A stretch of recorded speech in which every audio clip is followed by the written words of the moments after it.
മഹാഭാരത തത്വവിചാരം. കഴിഞ്ഞ വർഷം നമ്മൾ രാമായണ തത്വവിചാരമാണ്.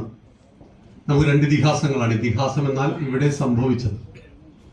ഹിന്ദുക്കളെ സംബന്ധിച്ച് 4 വേദം, 5 ഉപവേദം, 6 വേദാംഗം, 18 പുരാണം, 108 ഉപനിഷത്ത്, 2 ഇതിഹാസം, 64 കലകൾ, അർത്ഥശാസ്ത്രം, കാമശാസ്ത്രം, നമ്മുടെ പഞ്ചായത്ത് മൊത്തം വേണ്ടി അത്രയേറെ പുസ്തകങ്ങളാണ്. പുരാണം എന്ന് പറഞ്ഞാൽ ഭാവാത്മകമായ കഥകളാണ്. ആമയും മുയലും പന്തയം വെച്ചു. ഈ ഒരു കഥ നമ്മൾ പഠിച്ചിട്ടില്ലേ? സത്യത്തിൽ ഈ ചിറക്കൽ എവിടെയെങ്കിലുമാണോ ഇത് സംഭവിച്ചത്? അങ്ങനെയൊന്നും സംഭവിച്ചിട്ടേ ഇല്ല ഭൂമിയിൽ. പക്ഷെ ശക്തിയിൽ അഹങ്കരിച്ച മുയലിന് ഏറ്റവും നിസ്സാരനായ ആമയ്ക്ക് മുന്നിൽ പരാജയം ഏറ്റുവാങ്ങേണ്ടി വന്നു എന്ന് പഠിപ്പിക്കാനുള്ള ഒരു കഥയായിരുന്നു ആമയും മുയലും പന്തയം വെച്ചു എന്നത്.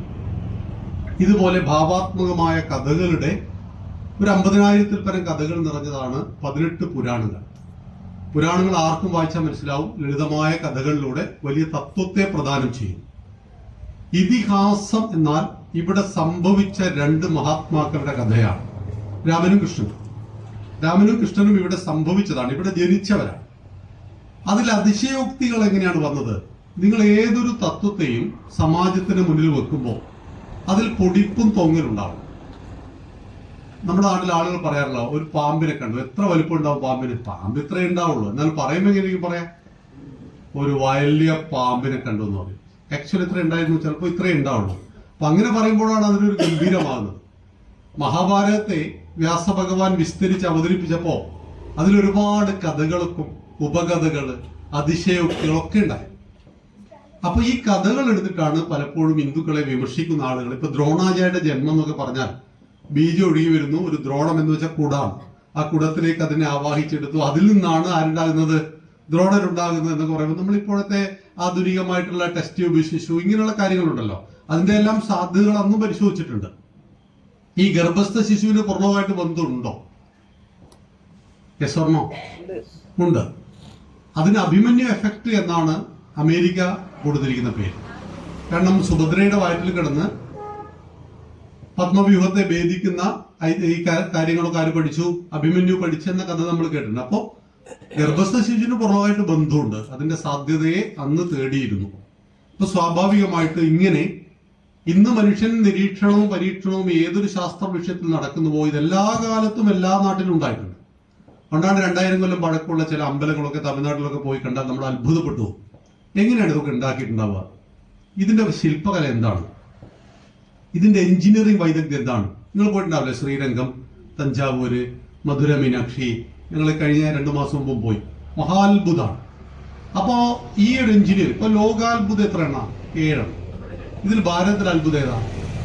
താജ്മഹൽ. എത്ര കൊല്ലം മുമ്പ് ഉണ്ടായത്? 500 കൊല്ലം മുമ്പ് അല്ലെ? ഷാജഹാന്റെ കാലത്താണ്. ഞാൻ എല്ലാ കൊല്ലം 5 പ്രാവശ്യം താജ്മഹൽ കാണും. മീൻസ് ഭാരതയാത്രയുടെ ഭാഗമായിട്ട് ഞങ്ങൾ പോകുമ്പോൾ ലോകാത്ഭുതം കാണണമെന്ന് ചില ആളുകൾ പറയും. താജ്മഹൽ ഇത്രയേ ഉള്ളൂ എന്ന് ചോദിക്കും. താജ്മഹൽ അത്ഭുതമാണ് എന്ന് അത് കാണുന്നത് വരെ മാത്രമേ നമുക്ക് തോന്നുള്ളൂ. സത്യത്തിൽ വെണ്ണക്കല്ലിൽ തീർത്ത, നമ്മുടെ വൈറ്റ് മാർബിളിൽ തീർത്ത എല്ലാ ഭാഗവും ഒരുപോലെയുള്ള ഒരു ശവക്കല്ലറയാണ്. പക്ഷെ സായിപ്പ് നമുക്കിട്ട് തന്നൊരു പണിയായിരുന്നു. അത് ഭാരതത്തിലെ ഏറ്റവും വലിയ അത്ഭുതം ഒരു ശവക്കല്ലറയാണ്. അതിന്റെ അപ്പുറത്തൊരു അത്ഭുതം എവിടെ ഇല്ല? ഭാരതത്തിലില്ല. ഭാരതത്തിലെ ഏറ്റവും വലിയ അത്ഭുതം ഒരു ശവക്കല്ലറയാണ്. അപ്പം പിന്നെ നമ്മൾ അത് കണ്ടാൽ പിന്നെ അതിനപ്പുറം കാണാൻ ആരും വരില്ലല്ലോ. മറിച്ച് ഒന്ന് ശ്രീരംഗത്തോ തഞ്ചാവൂരിലോ മധുര മീനാക്ഷിയിലോ അജന്ത എല്ലോറ ഗുഹയിലോ സൂര്യക്ഷേത്രത്തിലോ ഒക്കെ വന്നു കഴിഞ്ഞാൽ അത്ഭുതമേയല്ല ഇതൊന്നും.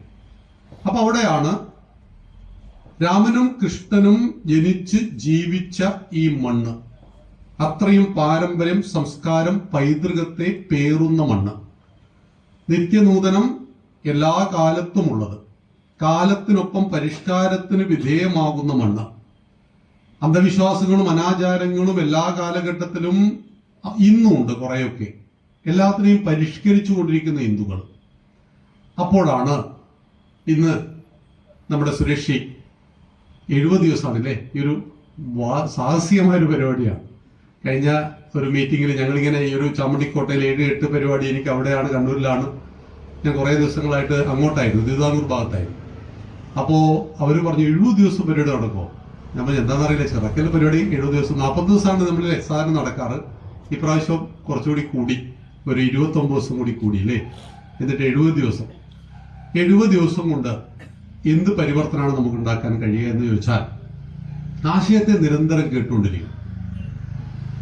ആശയത്തിനനുസരിച്ച് നമ്മൾ 100 കേട്ടാൽ 10 ക്ലിക്കാവും. 10 കാര്യങ്ങളിലൂടെ ചിലപ്പോൾ പരിവർത്തനം ഉണ്ടാവും. അപ്പൊ നമുക്ക് കൗൺസിലിംഗ് ടീമുണ്ട്, ഒരു 100-300 പേരുണ്ട്. വയനാട്ടിൽ ഒരാൾ ആത്മഹത്യ തീരുമാനിച്ചു. മുകുന്ദൻ എന്നാണ് പേര്. ആത്മഹത്യ ചെയ്യാൻ ഉപയോഗിക്കുന്ന ഒരു വസ്തുവിന്റെ പേരാണ് ഫാൻ, അല്ലെ? ഫാൻ അതിന് വേണ്ടിയിട്ടുള്ളതാണോ?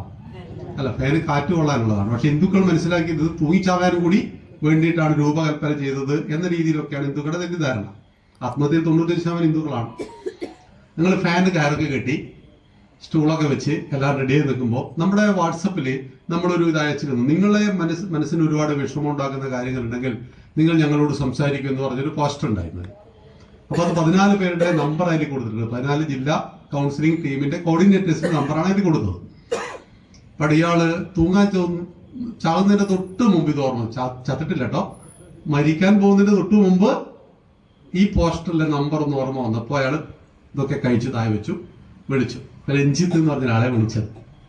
അപ്പൊ അയാളോട് ഞാനിങ്ങനെ ആത്മഹത്യ ചെയ്യാൻ പോവുകയാണ്, അതിന് മുമ്പ് നിങ്ങളൊന്ന് വിളിച്ചിട്ട് കാര്യങ്ങൾ. അപ്പോൾ പറഞ്ഞു, ആത്മഹത്യ ഒന്ന് രാവിലെ ഒരു മാറ്റിയേക്കാൻ പറ്റുമോ? ഇയാൾ വളരെ രസികരമാണ് ആള്, രഞ്ജിത്ത്. എന്തായാലും ആത്മഹത്യ ചെയ്യാൻ പോകുന്നു. ഒരാൾ ആത്മഹത്യ ചെയ്യാൻ പോയി. അപ്പോൾ തിരിച്ചു വരുന്നു, പുഴയിൽ ചാടി മരിക്കാനാണ് പോയി. അപ്പൊ എന്താ മരിച്ച്? പുഴയിൽ ഭയങ്കര വെള്ളമാണെന്ന് പറഞ്ഞു. മനസ്സിലായില്ലേ? ഇത് എന്തായാലും ചാടി മരിക്കാൻ പോയി. ഇപ്പൊ വെള്ളം കുറച്ച് കൂടുതലായിട്ട് കുഴപ്പമൊന്നുമില്ലല്ലോ. അപ്പൊ രാവിലെ വരെ ആത്മഹത്യ മാറ്റിയേക്കാൻ പറ്റുമെന്ന് ചോദിച്ചു. അപ്പൊ പറഞ്ഞു, ഓക്കെ, ഞാൻ രാവിലെ ഒരു എന്ത് ചെയ്യാം, ആത്മഹത്യ മാറ്റിയേക്കാം. അപ്പൊ രാവിലെ പോയിട്ട് രഞ്ജിത്തിട്ട് അയാൾ കണ്ടു. രാവിലെ കാണുമെന്ന് പറഞ്ഞാൽ കാണണം, വാക്കുകൾക്ക് വിലയുണ്ടാവും. അപ്പൊ പോയി കണ്ടു, സംസാരിച്ചു. നോമ്പൊന്നുമില്ല, ഭാര്യ പടങ്ങിപ്പോയി. ഭാര്യ പടങ്ങിപ്പോയുള്ള കാരണം ഭാര്യയോട് ചോദിച്ചപ്പോൾ വളരെ മാരകമായിട്ട് ഭാര്യ പറഞ്ഞു. രണ്ടുപേരും തമ്മിൽ വാദപ്രതിവാദങ്ങൾ ഉണ്ടായി. ഒരു ആഴ്ചയ്ക്ക് ശേഷം അതൊക്കെ കോംപ്രമൈസ് ചെയ്തു. ഇപ്പൊ രണ്ടുപേരും സന്തോഷത്തിൽ ജീവിക്കുന്നു. നമ്മുടെ പാഠശാലയായിട്ട് ബന്ധപ്പെട്ട് അയാൾ പ്രവർത്തിക്കുന്നു. ഒരു 30 സെക്കൻഡിനിടയിൽ അയാൾ എടുക്കുന്ന ഒരു തീരുമാനമായിരുന്നു ഈ ഭൂമിയിൽ എനിക്ക് ജീവിച്ചിരിക്കേണ്ട എന്നുള്ളത്. അതിനിടയിൽ ആരോടെങ്കിലും ഒന്ന് സംസാരിക്കാൻ കഴിഞ്ഞിരുന്നു എങ്കിൽ സ്വാഭാവികമായിട്ട് ഈ ആത്മഹത്യകളെല്ലാം ഒഴിവാക്കാമായിരുന്നു. അപ്പൊ ആത്മഹത്യയിൽ 95 ഹിന്ദു, 4 ക്രിസ്ത്യാനി, 1 മുസ്ലിം. ഇതെന്റെ കണക്കല്ല കേട്ടോ, സംസ്ഥാന സർക്കാരിന്റെ കണക്കാണ്. 2014 നമ്മുടെ സ്റ്റേറ്റ് ഗവൺമെന്റ് പുറത്തുവിട്ട ആത്മഹത്യാ റേഷ്യോ ഉണ്ട്. അതിൽ 95% ആരാ? ഓരോ പുസ്തകമുള്ള ആളുകളൊന്നും ആത്മഹത്യ ചെയ്യുന്നില്ല. നമുക്ക് പുസ്തകം കൂടി പോയിട്ടാണോ? ക്രിസ്ത്യാനിക്ക് ഒരു പുസ്തകമേ ഉള്ളൂ അല്ലേ? ഇസ്ലാമിൽ ഒറ്റ പുസ്തകമേ ഉള്ളൂ. അതുകൊണ്ടാണ് അത് തൊട്ട് കളിച്ചാൽ അവർ കൈയും കാലും വെട്ടാൻ വരുന്നത്. കാരണം വേറൊരു ഓപ്ഷൻ ഇല്ല അവർക്ക്. നമുക്കിപ്പോ ഋഗ്വേദം വേണ്ടാന്ന്, ഞാൻ സാമവേദം വേണ്ടാന്ന് പറഞ്ഞു. ഉപനിഷത്തെ വേണ്ടാന്ന് പറഞ്ഞു. ഇതിഹാസം വേണ്ടാന്ന് പറഞ്ഞു. പുരാണം അല്ലേ? ചാമുണ്ടിക്കോട്ടയിലെ ഭഗവാനെ വേണ്ട, അപ്പുറം എടുത്തോളൂ. അപ്പൊ ഗുരുവായൂരപ്പൻ മതിയാവില്ല, അയ്യപ്പൻ പോരാ, വർഷീകരണ മുത്തപ്പനുണ്ട്. അപ്പൊ നമുക്ക് ചോയ്സ് ഉണ്ട്. അവരുടെ സ്ഥിതി അങ്ങനെയല്ല. ഇതിനെന്തെങ്കിലും പറ്റിക്കഴിഞ്ഞാൽ വേറെ സാധനം ബദൽ വെക്കാനില്ല. അതുകൊണ്ട് അതിനെ ചോദ്യം ചെയ്യാൻ അവർ സമ്മതിക്കില്ല. അതിനോട് അവർ തർക്കിച്ചുകൊണ്ടേയിരിക്കും. നമുക്ക് അങ്ങനെയില്ല. ഗ്രന്ഥങ്ങളെ കെട്ടിപ്പിടിച്ച് അതിന്റെ അപ്പുറം ഇപ്പുറം ഒന്നുമില്ല എന്ന് പറയുന്ന സ്വഭാവം ഹിന്ദുവിൻ്റെതല്ല. അവിടെയാണ് നമ്മുടെ ആചാര്യന്മാർ പറഞ്ഞത്, അനന്ത വികാസ സാധ്യതയുള്ള ബുദ്ധിയോടൊത്ത മനുഷ്യന്റെ ജ്ഞാനത്തെ പ്രകാശിപ്പിക്കുന്ന ഉപകരണങ്ങൾ മാത്രമാണ് ഗ്രന്ഥങ്ങൾ. ജ്ഞാനം പ്രകാശിച്ചു കഴിഞ്ഞാൽ ഗ്രന്ഥങ്ങൾ അപ്രസക്തങ്ങളാണ്. ഗ്രന്ഥത്തെ കെട്ടിപ്പിടിച്ച് കിടക്കരുത്. രാമായണത്തിലെ തത്വത്തെ, മഹാഭാരത തത്വത്തെ മുഴുവൻ മനസ്സിലാക്കിയാൽ പിന്നെ മഹാഭാരതവും കെട്ടിപ്പിടിച്ച് ആരെങ്കിലും ചോദ്യം ചെയ്യാൻ അവന്റെ കൈയാൻ വെട്ടും എന്നൊന്നും പറഞ്ഞേക്കരുത്. അതൊക്കെ ഗ്രന്ഥങ്ങളാണെന്നേ. ഇതിലും വലിയ ഗ്രന്ഥം ഉണ്ടാക്കാൻ ചിലപ്പോ വലിയ വലിയ ആളുകൾ അവതരിച്ചേക്കാം. അതുകൊണ്ട് ആത്യന്തികമായിട്ട് ഈ ഗ്രന്ഥം മാത്രമാണ് ശരിയെന്ന് പറയുന്നത് ഭാരതത്തിന്റെ കാഴ്ചപ്പാടല്ല. ഇനി നമുക്ക് നമ്മുടെ വിഷയത്തിലേക്ക് വരാം. മഹാഭാരതം രാഷ്ട്രത്തിന്റെ പേരാണ്. ഭാരതം. ഭാരതം എന്നാൽ ഭാസിൽ രമിക്കുന്നത്. ഭ എന്നാൽ പ്രകാശം. പ്രകാശത്തിൽ രമിക്കുന്നത് ഭാരതം. പ്രകാശത്തിൽ രമിക്കുന്നവൻ ഭാരതീയൻ. 1,25,000 ശ്ലോകങ്ങൾ, 18 പർവ്വങ്ങൾ ഇതിലൂടെ രചിക്കപ്പെട്ട. ഗണപതി എഴുതി ആര് പറഞ്ഞു? വ്യാസൻ പറഞ്ഞു. അപ്പോ ഗണപതി ഒരു കണ്ടീഷൻ പറഞ്ഞിട്ടുണ്ട്, ഇടതടവില്ലാതെ പറയണം. ഞാൻ എഴുതാൻ വലിയ ബിസി ആണെങ്കിൽ 100 കൂടെ കാര്യങ്ങളുണ്ട്. ഒരുപാട് തേങ്ങയൊക്കെ ആളുകൾ ഉടക്കുന്ന സമയമാണ്. അപ്പൊ ഞാൻ നിങ്ങൾക്ക് വേണ്ടി ഇതൊക്കെ എഴുതുമ്പോൾ നിങ്ങൾ ഇങ്ങനെ ആലോചിച്ചൊന്നും പറയാൻ പാടില്ല. എന്ത് ചെയ്യണം? ഇടതടവില്ലാതെ പറയണം. അപ്പൊ വ്യാസനാണ് മോൻ, അദ്ദേഹം ചില വാക്കുകളൊക്കെ വല്ലാത്ത അർത്ഥം വരുന്ന ചില പദങ്ങളൊക്കെ അങ്ങോട്ട് പ്രയോഗിച്ചപ്പോ ഗണപതി ടോട്ടലി ഒന്ന് കൺഫ്യൂഷൻ ആയിപ്പോയി. ഗണപതി നിന്ന് ആലോചിക്കുമ്പോഴേക്ക് അടുത്ത ശ്ലോകം രചിച്ചുകൊണ്ടേയിരുന്നു. മഹാത്ഭുതമാണ്. അതുകൊണ്ടാണ് ചില ആൾ പറഞ്ഞത് ഇതൊരാൾ എഴുതിയതല്ല. അത് അവന്റെ പരിമിതി കൊണ്ടാണ് അവനങ്ങനെ പറയുന്നത്. ഇതൊരാൾ എഴുതിയതല്ല, ഒരാൾ എഴുതിയതാണ് വ്യാസഭഗവാൻ. അതുകൊണ്ടാണ് വ്യാസോച്ചിഷ്ടം ജഗൽ സർവം എന്ന് പറയുന്നത്. വ്യാസൻ കൈവക്കാത്ത മേഖലയിൽ സത്യവതി എന്ന മുക്കുവ സ്ത്രീ പ്രസവിച്ച കുഞ്ഞ്, പരാശര മഹർഷിയുടെ ബുദ്ധിശക്തിയും അദ്ദേഹത്തിന്റെ ബീജശക്തിയിലും ഉണ്ടായ കുട്ടി. അപ്പൊ ആ കുട്ടിയുടെ അനന്തമായ ജ്ഞാനം അത് മഹാഭാരത രൂപത്തിലും വേദങ്ങളെ നാലായി പകുത്തു. വേദം എന്ന് പറഞ്ഞാൽ എന്താ? അറിവെന്നാണ് അർത്ഥം. വേദം എന്നത് അനാദിയാണ്. ഇത് ഏത് കാലത്തുണ്ടായെന്ന് പറയാൻ കഴിയില്ല. ഈ അനാദിയായ വേദത്തെ നമ്മൾ ശ്രുതി എന്നാ പറയുന്നത്. ഒരാൾ മറ്റൊരാളോട് പറഞ്ഞു, ശിഷ്യന്മാരോട് പറഞ്ഞു. ശിഷ്യന്മാർ മൊത്തം അത് ഹൃദയസ്ഥമാക്കി. അവർ ഗുരുവാവില്ല. പിന്നെ അടുത്ത ശിഷ്യഗണങ്ങളോട് പറഞ്ഞു. ഇങ്ങനെ ആയിരക്കണക്കിന് വർഷങ്ങൾ, തലമുറകൾ കൈമാറി വന്ന ശ്രുതിയെ നമുക്ക് വേണ്ടി വ്യസിച്ചു, നാലായി പകുത്തു. മന്ത്രം, ഗദ്യം, പദ്യം എന്നിങ്ങനെ രൂപത്തിൽ. അതാണ് ഋഗ്വേദം, യജുർവേദം, സാമവേദം, അഥർവവേദം. സംഗീതത്തിനും മന്ത്രങ്ങൾക്കും ആയുധ വിദ്യകൾക്കും എല്ലാം പ്രാധാന്യം കൊടുത്തുകൊണ്ട് ഓരോ വേദങ്ങളായിട്ട് നമ്മുടെ മുന്നിൽ വ്യസിച്ചു, വിഭജിച്ചു. അതോടുകൂടി അദ്ദേഹത്തിന്റെ പേരെന്തായി? വേദവ്യാസൻ. കൃഷ്ണദ്വൈ വ്യാസന്മാരെല്ലാ കാലത്തും ഉണ്ട്. വ്യാസൻ എന്നൊരു വ്യക്തിയുടെ പേരല്ല. ദേവേന്ദ്രൻ എന്ന വ്യക്തിയുടെ പേരാണ്. അല്ല, അതൊരു പദവിയാണ്. ദേവേന്ദ്രൻ ബലി പിന്നീട് ദേവേന്ദ്രനായ ആയോന്ന് എനിക്ക് അറിയില്ല. അങ്ങനെയായിരുന്നു അന്ന് വിഷ്ണു പറഞ്ഞത്. ഇപ്പൊ നഹുഷനാണ് നമ്മുടെ പ്രധാനമന്ത്രി എന്നൊക്കെ പറയും പോലെ ദേവേന്ദ്രൻ. നിന്നെ ഞാൻ തൽക്കാലം സുതലത്തിലേക്ക് കൊണ്ടുപോവാം, അടുത്ത ദേവേന്ദ്രൻ നീ ആയിരിക്കും എന്നാണ് മഹാബലിയുടെ ഒരു ചെറിയൊരു അഹങ്കാരം ഉണ്ടായതാണ്. ഓണത്തിന്റെ ഐതിഹ്യമൊക്കെ അറിയാം, നമ്മൾ ചർച്ച ചെയ്ത വിഷയങ്ങളാണ്. അപ്പൊ അതുപോലെയാണ് വ്യസിച്ചവരാണ്. വേദത്തെ നാലായി പകുത്തു. അതുകൊണ്ടാണ് ഗീത പഠിപ്പിക്കുമ്പോൾ ആദ്യം ഗീതാധ്യാനം എന്താ പറയുന്നത്? ഓം പാർത്ഥായ പ്രതിബോധിത ഭഗവത നാരായണേന സ്വയം. ഭഗവാൻ നാരായണൻ പറഞ്ഞതാണിത്. ആരെ നിമിത്തമാക്കിയിട്ട്?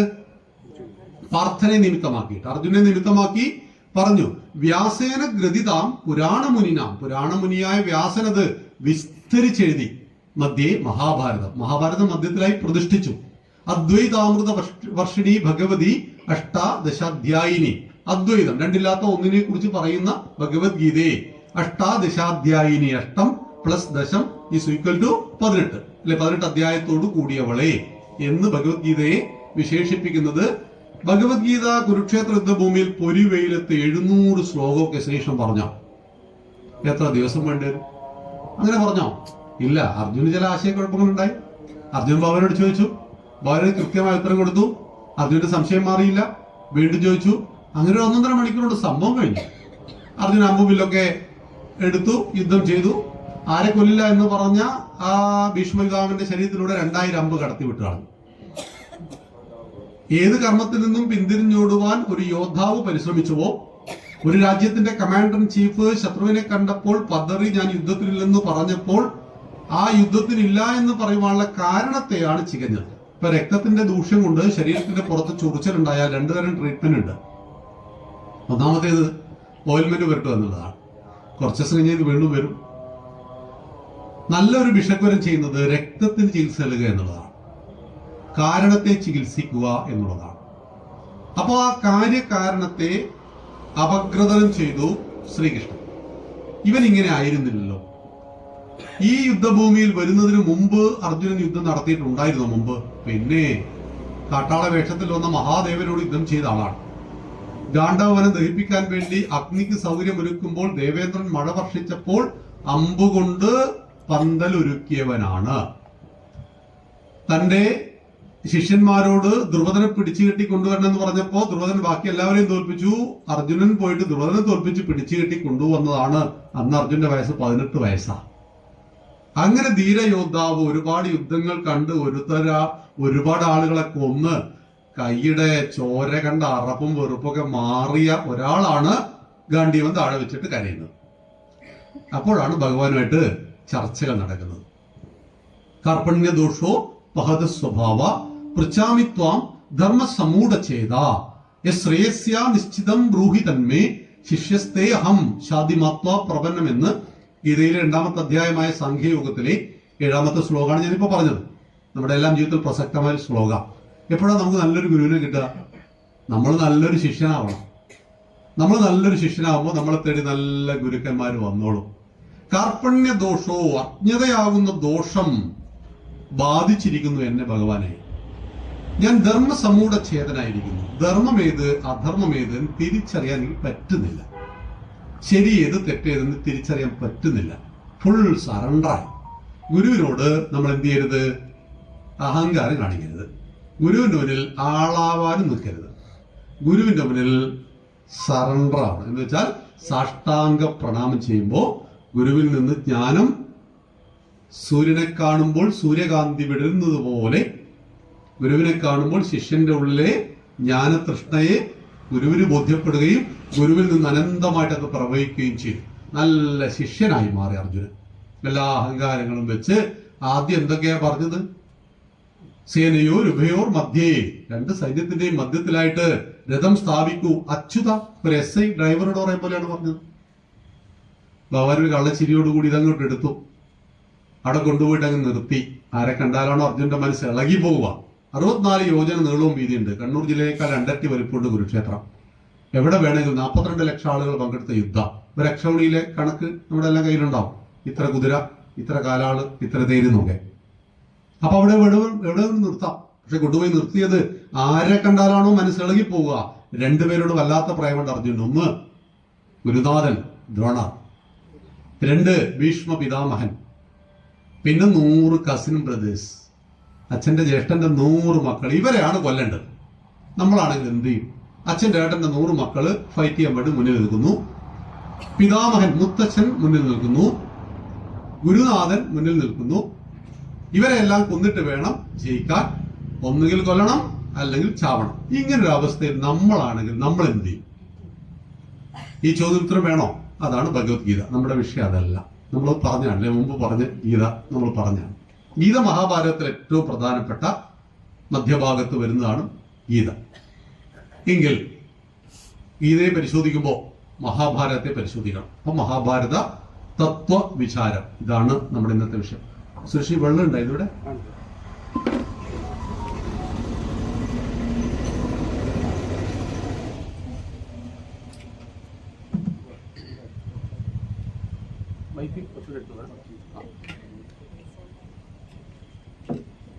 ഞാൻ വെച്ചു.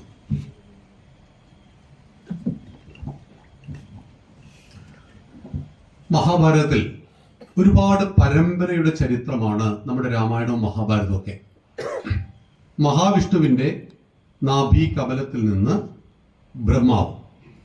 ബ്രഹ്മാവിന്റെ മകൻ മരീചി, ഇങ്ങനെ തുടങ്ങിയ പരമ്പര വന്ന് അത് സകരനിലൂടെ, രഘുവിലൂടെ, തഹുഷനിലൂടെ ഇങ്ങനെ കടന്ന് ഒടുവിൽ അജമഹാരാജാവ്, അദ്ദേഹത്തിന്റെ പുത്രൻ ദശരഥന്റെ പുത്രൻ രാമന് 40 തലമുറ പുറകിലേക്ക് അറിയാം. 40 തലമുറയുടെ പേര് രാമനെ വിശ്വാമിത്രൻ പഠിപ്പിച്ചു കൊടുക്കുന്നുണ്ട്. എനിക്ക് എൻ്റെ അച്ഛന്റെ പേരറിയാം, അച്ഛന്റെ പേരറിയാം, മൂപ്പരച്ഛന്റെ പേര് എനിക്കറിയില്ല. നിങ്ങൾക്കറിയാം? അച്ഛന്റെ പേര് ഇല്ല. 2 തലമുറ മുമ്പുള്ള മുതുമുത്തച്ഛന്റെ പേര് എനിക്ക് നിങ്ങൾക്ക് അറിയില്ല. എന്നാൽ 40 തലമുറ പറയും രാമായണം. 40 തലമുറയുടെ ചരിത്രം. അതിലൊരു പേര് പോലും മാറിപ്പോലും. മഹാത്ഭുതമാണ് നമ്മുടെ ഈ സൃഷ്ടി. ഈ കൗരവന്മാരുടെ 100 പേരുടെ പേരറിയാം. മഹാഭാരതത്തിലുണ്ട്, ഞാൻ വേണമെങ്കിൽ വിട്ടുതരാം. ഗംഭീര പേരുകൾ, എല്ലാ പേരുകളും എൻ്റെ ഡിഫറൻ്റ് ആണ്. മഹാഭാരതത്തിൽ ഒരു 10,000-ൽ പരം കഥാപാത്രങ്ങളുണ്ട്. ഒരേ പേരുള്ള കഥാപാത്രത്തെ കാണാൻ പറ്റില്ല. ആ പേരാണ് ഇന്ന് നമ്മളെല്ലാവർക്കും കൂടി. ഇപ്പൊ എന്റെ മോക്കിട്ടത് മീനാക്ഷി എന്നാണ്, മോന് മാധവൻ എന്നാണ്. അപ്പൊ നമ്മളിപ്പോ മഹാഭാരതത്തിലെ പേരുകളും രാമായണത്തിലെ പേരുകളാണ് മൊത്തം. ലോകത്തിലെ ഏറ്റവും വലിയ ഇസ്ലാമിക രാജ്യമായ ഇന്തോനേഷ്യയുടെ പ്രസിഡന്റ്, കഴിഞ്ഞ പ്രസിഡന്റ് ആയിരുന്നു മേഘാവതി സുകർണോപുത്രി, സുകർണ, സുഹൃദ എന്നൊക്കെയാണ് അവിടുത്തെ പേരുകൾ. അവർ പറയുന്നത് ഭാരതീയമായ സംസ്കാരത്തിന്റെ അടിസ്ഥാനത്തിലാണ് അവരുടെ ജീവിതത്തിലെ പല കാര്യങ്ങളും. അവരുടെ ദേശീയ പുരുഷൻ ശ്രീരാമനാണ്. അവരുടെ വിമാന സർവീസിന്റെ പേര് ഗരുഡ എയർലൈൻസ് എന്നാണ്. അവരുടെ ഭരണഘടന അവസാനിക്കുന്നത് ധർമ്മോ രക്ഷതി രക്ഷിത എന്ന് പറഞ്ഞിട്ടാണ്. അപ്പോ ലോകത്തിൽ എവിടെയും ഭാരതത്തിലെ പേരുകൾ, 5000 പേരുകളുടെ പുസ്തകം വീട്ടിലുണ്ടോ? ആരെങ്കിലും കയ്യിൽ? ആ വാങ്ങിയത് വീട്ടിൽ വെക്കണം കേട്ടോ. 5000 പേരുള്ള പുസ്തകം. എന്ത് രസമാണെന്ന് അറിയാം. ആ കൊണ്ടുള്ള പേരുകൾ, ഈ കൊണ്ടുള്ള പേരുകൾ, അങ്ങനെ നമ്മുടെ അക്ഷരങ്ങളിൽ ഈ പേരുകൾ വേണം നമ്മൾ. ഒരു കാലത്ത് നമ്മുടെ ഷ് കൊണ്ടുള്ള പേരുകളായിരുന്നു. അങ്ങനെയാണ് അനീഷ്, ബിനീഷ്, മൂന്നാമത്തെ കുട്ടി ഫിനിഷ്. മനസ്സിലായില്ല? ഇങ്ങനെ ഷ്, അങ്ങനെയാണ് ഞാനൊക്കെ രാജേഷ് എന്നൊക്കെ. പ്രത്യേകിച്ച് ഇതിന്റെ അർത്ഥമൊന്നും എനിക്കറിയില്ല. അപ്പൊ ഇങ്ങനെ കുറെ കാലം ഷ് ആയി.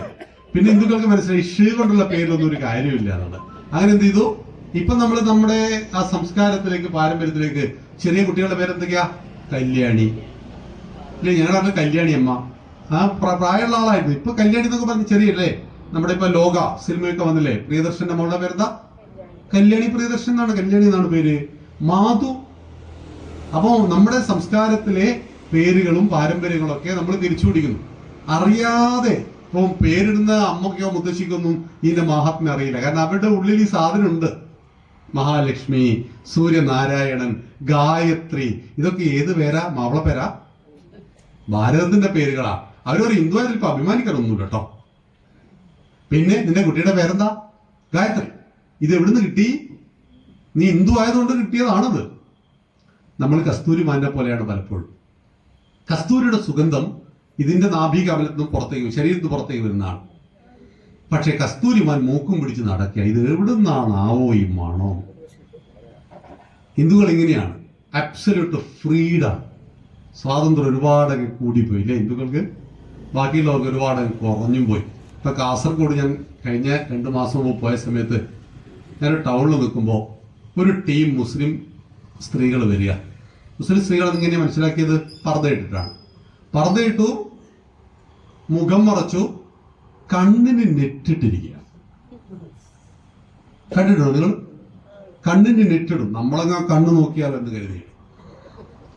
ഒരു ഹിന്ദു സ്ത്രീക്ക് ചിന്തിക്കാൻ പറ്റും? നിങ്ങൾക്ക് ആർക്കും അങ്ങനെ ചിന്തിക്കാൻ പറ്റും? ശരീരം മൊത്തം മൂടി, മുഖം മറച്ച്, മുടി മറച്ച്, കണ്ണിന്റെ ഇവിടെ നെറ്റിട്ട് ഒന്ന് ചിറക്കൽ ടൗൺ വരെ പോയിട്ട് വരാൻ പറഞ്ഞാൽ നിങ്ങൾ പോവോ? പോണ്ടി വരും. പോവാതിരിക്കണമെങ്കിൽ മഹാഭാരത തത്വവിചാരം കൃത്യമായിട്ട് പഠിക്കണം. കാരണം ഇവിടെയുള്ള തീവ്രവാദികൾ മാതൃകയാക്കുന്ന അഫ്ഗാനിസ്ഥാനെയാണ്. മറിച്ച് അവർ മാതൃകയാക്കിയത് UAE സൗദി ആണെങ്കിൽ നമുക്ക് കുഴപ്പമൊന്നുമില്ല. എല്ലാം മോസ്റ്റ് മോഡേൺ ആയിക്കൊണ്ടിരിക്കുക. സൗദിയിലെ രാജാവ് പോലും ഒരുപാട് മാറി. UAE ഭരണാധികാരിയുടെ മോളെ കണ്ടു കഴിഞ്ഞാൽ നമ്മുടെ നാട്ടിലെ അടിച്ചു പിടിപ്പുമ്പോഴല്ലേ പാന്റും കുർത്തയും ഷർട്ടൊക്കെ ഇട്ട് നടക്കുന്നേ നമ്മളെ മോഡേൺ മക്കള്, നമ്മുടെ മക്കള് അങ്ങനെയൊക്കെ നടക്കുന്നവരെ അങ്ങനെയാ. പക്ഷെ ഇവിടെ സ്ഥിതികൾ കുറച്ച് അപകടകരമാണ്. നമ്മുടെ വിഷയമല്ലെങ്കിലും മഹാഭാരതം നമ്മളെ ഓർമ്മപ്പെടുത്തുന്നത് ശക്തിയുടെ സന്ദേശത്തെയാണ്. ശക്തിയാണ് ജീവിതം, ദുർബലതം മരണമാണ്. Strength is life, weakness is death. എന്റെ പ്രയോഗമല്ല കേട്ടോ, ഇത് വിവേകാനന്ദ സ്വാമിയുടെ പ്രയോഗം, ലോകോത്തര മഹാത്മാവിന്റെ പ്രയോഗം. ശക്തിയുള്ളവന്റെ വാക്കിന് ലോകത്ത് വിലയുണ്ട്. ദുർബലന്റെ വാക്കുകൾ ആരും മൈൻഡ് ചെയ്യില്ല. അതുകൊണ്ടാണ് വെനിസ്വേല പ്രസിഡന്റിനെയും പൊക്കിയിട്ട് അമേരിക്ക പോയി. ആലോചിച്ചു നോക്കൂ നിങ്ങൾ, ഇന്ത്യൻ പ്രധാനമന്ത്രിയെയും പൊക്കിയിട്ട് ചൈന പോയുള്ള അവസ്ഥ. ഒരു രാജ്യത്തിന്റെ ഭരണാധികാരിയെയും ഭാര്യയെയും വേറൊരു രാജ്യം വന്നിട്ട് അടിച്ചു മാറ്റി കൊണ്ടുപോയി കളഞ്ഞു. ശക്തി. യേശുദേവനെ കുരിശിലേറ്റി കൊന്നു ജൂതന്മാർ. അതോടുകൂടി ആളുകൾക്ക് സിമ്പതിയായി. യേശു ലോകത്തിന്റെ പാപം മുഴുവൻ ഏറ്റെടുത്തു, ഞങ്ങൾക്ക് വേണ്ടി മരിച്ചു. അതുകൊണ്ട് യേശുവിന്റെ വഴിയിലൂടെ ലോകത്തിലെ ഏറ്റവും വലിയ മതേതാ? ക്രിസ്തു മതമാണ്, ക്രിസ്ത്യാനിയാണ്.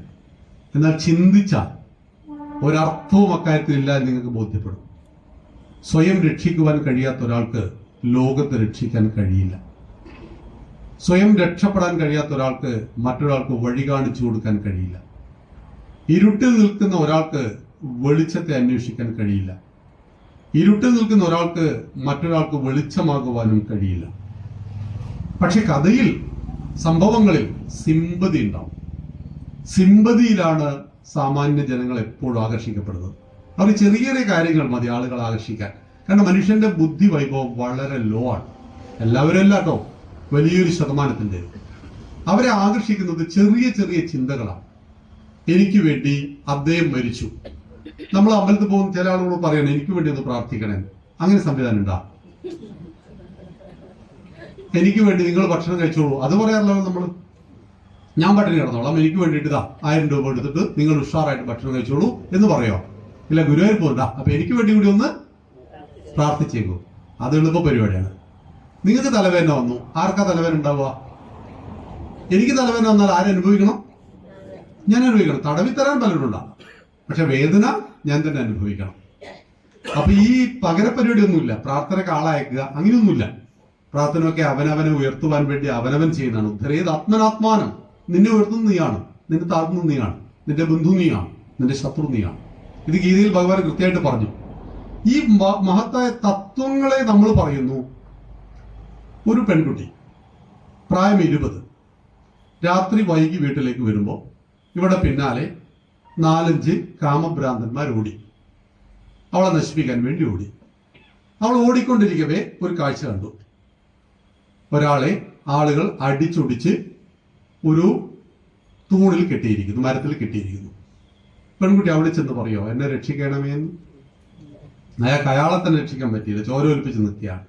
കുറച്ചുകൂടി മുന്നോട്ട് നോക്കിയപ്പോൾ 6 അടി ഹൈറ്റിൽ കയ്യിൽ തോക്കൊക്കെ പിടിച്ചുകൊണ്ട് ഒരു പട്ടാളക്കാരൻ നിൽക്കുന്നു. പെൺകുട്ടി എവിടെ പോവും? പട്ടാളക്കാരൻ്റെ അരികിൽ പോവും. ജീവിതത്തിൽ ഒരു പ്രശ്നം വരുമ്പോൾ ഈ സ്നേഹം നിങ്ങളെ രക്ഷിക്കില്ല, ശക്തി മാത്രമേ രക്ഷിക്കുള്ളൂ. ഇതൊക്കെ കഥകളിൽ നല്ല സുഖം ഉണ്ടാവും അല്ലേ?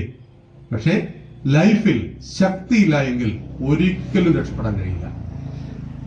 അതുകൊണ്ട് തന്നെയാണ് ഭാരതം എന്നും ശക്തി ആരാധിച്ചത്. ഒരു കയ്യിൽ താമരയുണ്ടെങ്കിൽ മറുകയിൽ വാളുണ്ട്, ഗതയുണ്ട്, കുന്തുണ്ട്, ചക്രമുണ്ട്. ആയുധമില്ലാത്ത ഒരൊറ്റ ദേവി ദേവരെ ഹിന്ദുവിൽ കാണാൻ കഴിയും. മഹാവിഷ്ണുവിന്റെ ഒരു കയ്യിൽ ശംഖുണ്ടെങ്കിൽ മറുകയിൽ താമരയുണ്ടെങ്കിൽ മറ്റ് 2 കൈകളിൽ എന്തുണ്ട്? ഗതയുണ്ട്, ചക്രമുണ്ട്. അസ്ത്രം ശസ്ത്രം. ദൂരെ നിന്ന് ഉപയോഗിക്കുന്ന ആയുധങ്ങൾ അസ്ത്രം, അടുത്തുനിന്ന് ഉപയോഗിക്കുന്ന ആയുധങ്ങൾ ശസ്ത്രം. ഇത് രണ്ടും ഉണ്ട്. ഗതശസ്ത്രാണ്, ചക്രം അസ്ത്രാണ്. ഇത് രണ്ടും ഇല്ലെങ്കിൽ ശംഖും താമരയെടുത്ത് ആരെങ്കിലും പോകും. അമേരിക്ക പോയതുപോലെ ഇതുകൊടുത്ത് ആരെങ്കിലും പോകും. ശക്തി ഉണ്ടാവും, ശക്തി ആരാധിക്കും. അച്ഛന്റെ വാക്ക് പാലിക്കാൻ വേണ്ടി 14 കൊല്ലം കാട്ടിൽ പോയ രാമൻ 72 മിനിറ്റ് കൊണ്ട് 14,000 രാക്ഷസന്മാരെ കൊന്നിട്ടുണ്ട് അല്ലേ? മൂക്ക് ചെത്തിയ വിഷയവുമായിട്ട് ബന്ധപ്പെട്ട് ചോദിക്കാൻ വന്ന ഘരനടക്കമുള്ള 14,000 രാക്ഷസന്മാരെ കൊല്ലുവാൻ ഭഗവാന് കുറച്ച് സമയം വേണ്ടി വന്നിട്ടുള്ളൂ. അച്ഛന്റെ വാക്ക് പാലിക്കാൻ വേണ്ടി കാട്ടിൽ പോകുമ്പോൾ ആ പുത്രന്റെ ദൗത്യം നിർവഹിക്കുകയും ശക്തി കൊണ്ട് എവിടെ ജയിക്കണം, Pakistan cannot be mended, it must be ended എന്ന് ഒരിക്കൽ ഗുരുജി പറയുണ്ടായി. പാകിസ്ഥാനെ തിരുത്താൻ പറ്റൂല, പാകിസ്ഥാനെ ഇല്ലാതാക്കാനേ പറ്റുള്ളൂ. എന്ന് വെച്ചാൽ പാകിസ്ഥാനെ മൊത്തം ആളുകൾ കൊന്നുകളയാനാണോ? ഭീകരവാദത്തെ ഇല്ലാതാക്കാനേ പറ്റുള്ളൂ.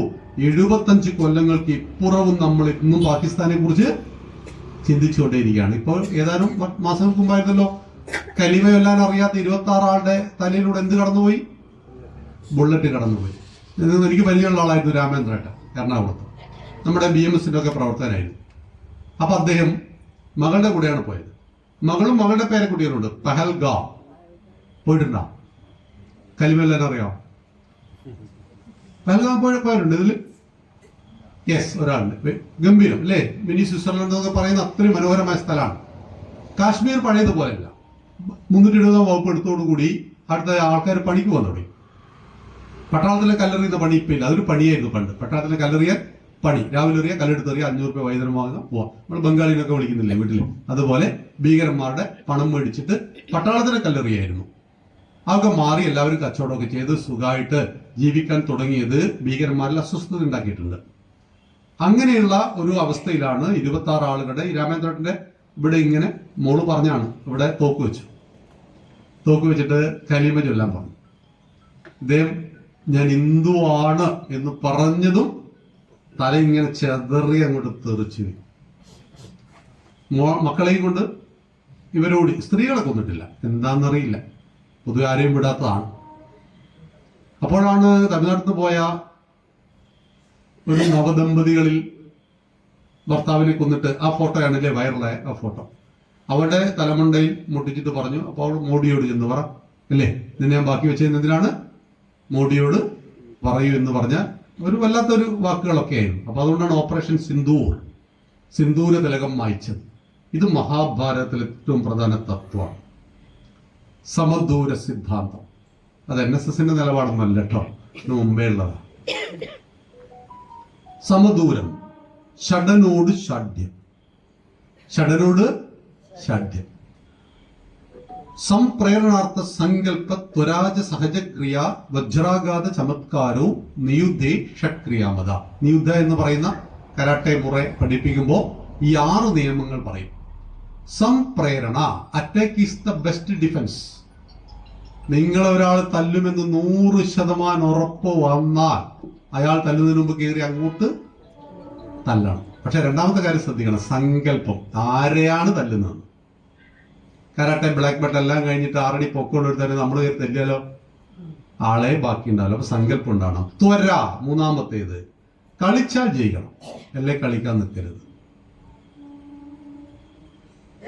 ജയിക്കാൻ വരുന്ന കളികളെ കളിക്കാവൂ എന്നർത്ഥം. തോക്കാൻ വേണ്ടി കളിക്കരുത്. ത്വര, സഹജക്രിയ. അങ്ങോട്ട് തല്ലിയാൽ ഇങ്ങോട്ട് തല്ല് കിട്ടും. അപ്പൊ അതിനെ ബ്ലോക്ക് ചെയ്യണം. ബ്ലോക്ക് ചെയ്യുകയാണ് സഹജക്രിയ. വജ്രാഘാതം, അഞ്ചാമത്തേത്. ഒരാഘാതം കൊണ്ട് പഠിക്കണം. 11 ബ്രഹ്മോസ് മിസൈലുകളെയാണ് ഭാരതം അങ്ങോട്ട് അയച്ചത്. 11 വ്യോമസേനാ താവളങ്ങളെ തകർത്ത് തരിപ്പണാക്കി. 88ാമത്തെ മണിക്കൂർ കൊണ്ട് യുദ്ധം നിന്നു. ഓപ്പറേഷൻ സിന്ദൂർ എത്ര മണിക്കൂറാ? 88 മണിക്കൂറിൽ ട്രംപ് വിളിച്ചു. ട്രംപിനെ കൊണ്ട് വിളിപ്പിച്ചതാ പാകിസ്ഥാൻ. ഒന്ന് വിളിക്കൂ പ്ലീസ്. ഭാരതം അന്നേ നിലപാട് വ്യക്തമാക്കിയാണ്, ഞങ്ങൾ യുദ്ധത്തിനൊന്നും ഞങ്ങളില്ല. പക്ഷെ 26 ആളുകളെ കൊന്നിട്ട് എവിടെ പോയി ഒളിച്ചാലും ഞങ്ങൾ തിരിച്ചടിച്ചിരിക്കും, കൊന്നിരിക്കും. നീ ഏത് മാളത്തിൽ പോയി ഒളിച്ചാലും കൊന്നിരിക്കും. 9 ഭീകര കേന്ദ്രങ്ങളെ ഒരേ സമയത്ത് ആക്രമിച്ചു അല്ലേ? 9 ഭീകര കേന്ദ്രങ്ങളെ ഒരേ സമയത്ത് ആക്രമിച്ച് ഭാരതത്തിന്റെ സൈനികന്മാരുടെ ആ വ്യോമ ശക്തിയെല്ലാം നമ്മൾ തെളിയിച്ചു കൊടുത്തു. അപ്പോഴാണ് ഡ്രോണിൽ ബോംബ് കിട്ടി ഇങ്ങോട്ട് അയച്ചത്. അതെല്ലാം നമ്മുടെ സുദർശനം തവിട്ട് പൊടിയെ കളഞ്ഞു. 4 സുദർശന വെച്ചത്. ഈ പാകിസ്ഥാൻ ബോർഡറിൽ നമ്മള് ജമ്മു കാശ്മീർ, പഞ്ചാബ്, രാജസ്ഥാൻ, ഗുജറാത്ത്, ഇത്രയും സംസ്ഥാനം വരും. ഈ സംസ്ഥാനങ്ങളിൽ നമ്മൾ സുദർശനം വെച്ചു. എല്ലാം പൊട്ടിച്ച് ഇസ്രായേൽ പൊട്ടിക്കുന്ന പോലെ പൊട്ടിച്ച് താഴെ വന്നു. അപ്പോഴാണ് അവിടെ നിന്ന് ഇങ്ങോട്ട് യുദ്ധവിമാനങ്ങൾ വരാൻ സാധ്യതയുണ്ടെന്ന് മനസ്സിലാക്കിയപ്പോൾ അത് പുറപ്പെടേണ്ട വ്യോമസേനാ താവളങ്ങളെ മൊത്തം നമ്മൾ ഡാമേജ് ആയി കളഞ്ഞു. ഇത് കൃഷ്ണൻ കൊടുത്ത പാഠം. കൃഷ്ണൻ ഭീമനെ അടുത്ത് വിളിച്ചിട്ട് പറയുന്നുണ്ട്, ഭീമ, ഞാൻ സമാധാനത്തിന്റെ ദൂതുമായിട്ട് ഞാൻ നേരിട്ട് പോയി. ഞാൻ രാജ്യത്തിന് പറഞ്ഞു, തന്നില്ല. പാതി രാജ്യത്തിന് ചോദിച്ചു, തന്നില്ല. കാൽഭാഗത്തിന് പറഞ്ഞു, തന്നില്ല. 5 പേർക്ക് 5 ഗ്രാമം ചോദിച്ചു, തന്നില്ല. 5 പേർക്ക് 1 ഗ്രാമം ചോദിച്ചു, തന്നില്ല. 5 പേർക്ക് 5 വീട് ചോദിച്ചു, തന്നില്ല. ഞാൻ അവസാനം 5 പേർക്ക് 1 വീടെങ്കിലും കൊടുക്കാൻ പറഞ്ഞു, അതും തന്നില്ല. മൊട്ടുസൂചി കുത്തുവാൾ ഇടം പോലെ ഇവിടില്ലെന്ന് പറഞ്ഞിട്ട് എന്നെ പിടിച്ചു കെട്ടാൻ നോക്കി. ദൂതനെ പിടിച്ചു കെട്ടൂലാരും. ദൂതനെ പിടിച്ചിടാൻ പാടില്ല. അത് ലോക നിയമത്തിനെതിരാണ്. എല്ലാ കാലത്തും ദൂതനെ കൊന്നു രാവണൻ. അതുകൊണ്ട് രാവണന് സർവനാശം ഉണ്ടായിട്ടുണ്ട്. ആ ദൂതനെ കൊല്ലുവാൻ, ദൂതനെ പിടിച്ചു കെട്ടുവാൻ പരിശ്രമിച്ചു. ഭഗവാനായതുകൊണ്ട് രക്ഷപ്പെട്ടു. എന്നിട്ട് ഭഗവാൻ ഭീമനെ അടുത്ത് വിളിച്ചിട്ട് പറഞ്ഞു, നിന്നെ ഞാനൊരു ദൗത്യം ഏൽപ്പിക്കുന്നുണ്ട്. ഈ 100 എണ്ണത്തിന് നീ തല്ലിക്കൊല്ലണം. ഒരൊറ്റ ഒരാളെ ഭീമൻ വിട്ടുകൊടുത്തിട്ടില്ല. 100 ആളെ. ആരാ ഒന്ന്? മഹാഭാരതത്തിൽ 100 കൗരവന്മാരെ കൊല്ലുന്ന ആരാണ്? ഭീമനാണ്.